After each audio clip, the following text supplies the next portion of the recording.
Welcome to the Future Hospitality Summit Podacst.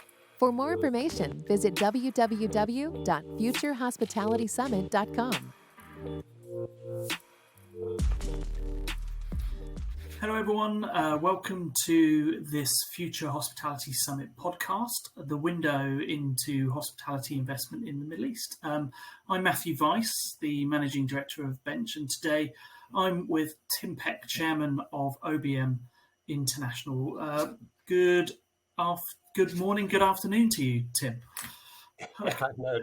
Which part of the world? Yeah, I know it actually is good morning to me at the moment. Good morning. But hey, good afternoon here. We're international travelers. It can be whatever. Well, it's lovely to have you here today. For those who are unfamiliar with OBM International, tell us a little bit about the organisation, what you do, where you do it, that sort of thing. Okay, OBM International is an architectural firm, actually architectural interior design and master planning. Specializing in the hospitality industry. We're an 85-year-old company, so we've been around for a while. We've had a strong presence in the Middle East since probably the year 2000, doing a lot of work in focused primarily in the kind of the luxury hospitality market, and that sort of expands into kind of high-end residential and that sort of thing. So we have offices locally. We have offices in Dubai and Riyadh, and just actually opened up an associate office in Cairo. So OBM are sponsors of the Future Hospitality Summit this year. Tell us a little bit about the work that you're doing in the region. You obviously mentioned that you do get into residential, but what does the pipeline actually look like for you? I mean, for us, the pipeline is really pretty powerful at the moment. We're seeing, I mean, obviously, you know, it helps when oil is where it's at the moment in terms of value. It kind of adds a bit of impetus in the region. But where we've probably expanded our capabilities in the region, we've actually doubled our capabilities in the region in terms of expanding both in Dubai and in Riyadh, and as I said, you know, opening up in Cairo as well. So it's an exciting time, and we're seeing, you know, an interesting mix of product coming through at the moment. So it's we're thoroughly enjoying the ride, and you know, hopefully adding some quality to it in the process. Have you found since the pandemic the type of work or project that you're working on differ at all? And following on from that, have you seen a shift of thinking about what actually hospitality means going forward? And that could apply, I guess, globally, obviously with your work, but obviously especially with regards to Middle East. I mean, obviously the pandemic has had some significant impacts. I mean, it's been interesting to see the general kind of rebound in travel. You know, there was a lot of pent up demand that you know, people were forced to sit on their hands to some extent. You know, waiting through until the markets could open up. I mean, we're seeing now, obviously, most of the markets have opened up completely in terms of travel constraints, which is exciting for the travelers. But I think what's happened through that is people, when they've been sitting at home, they've actually been able to kind of think about their lives a little bit and think about, you know, really what is important for their lives, and you know, kind of experiences they want to create, and really, you know, also there's a kind of there's a layering on also with the whole issue of climate change and what that's meaning to the individual. You know, we're seeing, you know, obviously in Europe at the moment and in the US and you know, in the Middle East as well, the real impact of climate change. It's not just something to be talked about, it's something which is affecting people's everyday lives.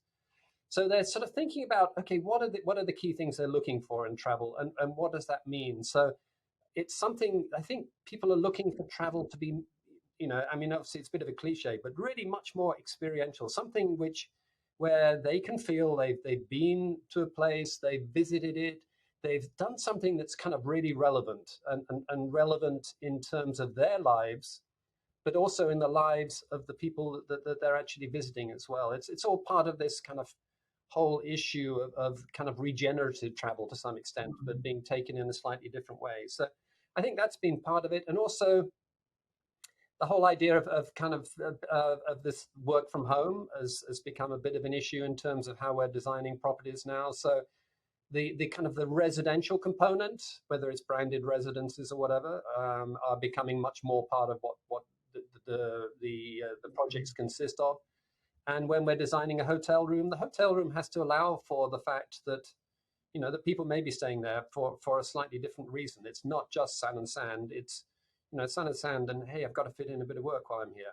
It's slightly different. So we actually been doing some interesting work with Getty's on the kind of hotel of tomorrow and the transformable hotel room. And so how you can create a hotel room which takes you through your different life cycles during the day, so that it takes you through kind of your live, your work, and your entertainment, and so we're kind of building that into a different type of product now. So it's exciting times. I mean, to challenge the climate change piece of that, with everyone being very aware and focused on it, I think during the pandemic, everyone thought the travel industry might be impacted the other way, that actually people have become so aware they would not travel, but now there's so much demand. How do you sort of feel? Do you think this is a long-term trend, or do you think it's just because we haven't gone anywhere for a couple of years, therefore people are doing it? But does it kick in eventually that climate change is going to be so front of mind, it will make those differences? I mean, I think there are a lot of things. There are a lot of ways in which it is being addressed. I mean, obviously, we're to some extent a little bit behind the curve on some of these issues, but there are some interesting studies being done in how to produce aviation fuel in a much more sustainable way. And we're a few years out but that is in production at the moment. There are some interesting sustainable air fuel systems, SAF systems that are coming through into the market, but obviously in a fairly soft way at the moment. So that's obviously going to ease up our lives. And I think the designers, and again, obviously we're going to have a good session of this, at the conference, but that designers are rethinking a lot of the way they approach design and approaching it with a much higher degree of kind of circularity, which enables you, which brings in things. I mean, obviously in the past we've talked about the circular economy, but it's also circular design, which goes much deeper than that in terms of thinking about kind of adaptability and kind of creating spaces that are kind of really much more focused on the user in a very direct way. So you don't waste space. You create spaces that are really have a true function, but and can be adapted to how they can work. And you think about materials that you're using. You think about longevity. Obviously it's all about the experience and impact, but how do we do that in a way where we know that it's going to have long-term value? So it's a slightly different approach, I think, to design. So I was going to go on to the session. You're looking at sustainable design. I think 3 to 5 years ago, this type of session wouldn't have even featured in a conference, or at least if it would have been put at the back of it. Have we really woken up to this now? Is it through everything we're doing, or is it very specific to certain projects, resort projects, or in city projects? Is it everywhere that you're finding this? But it's definitely everywhere. I mean, we've woken up. It's been a bit of a long awakening in some respects, and well overdue awakening. But I think it's awakening now more in the public. I think designers have been focused on this for some time, and sustainability is something which has been talked about a lot in our community. And everyone has taken it to heart, and it's not something which is painted on a project now. It's something that's really woven into it in the nature of how we approach it. So it's a given now, and it's a question of now how you interpret that and how you can creatively do that in a way.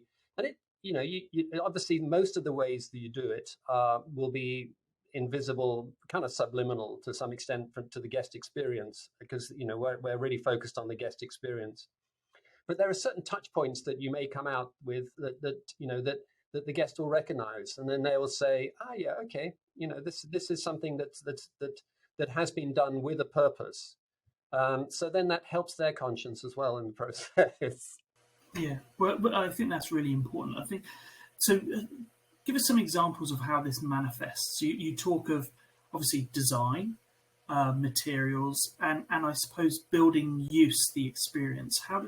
Give us some examples of those in the Middle East. Well, actually, I mean, an interesting one.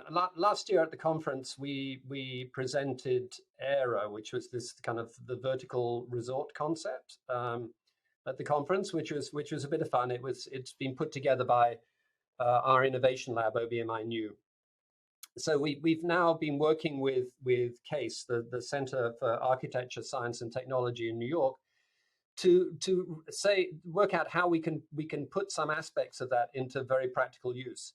So some of the exercises we've been working with them is working with aspects of kind of biophilia, and then there's this somewhat complicated term, phytoremediation, which is really how you use plants in a very specific way, so that you can compensate for issues of kind of air quality challenges.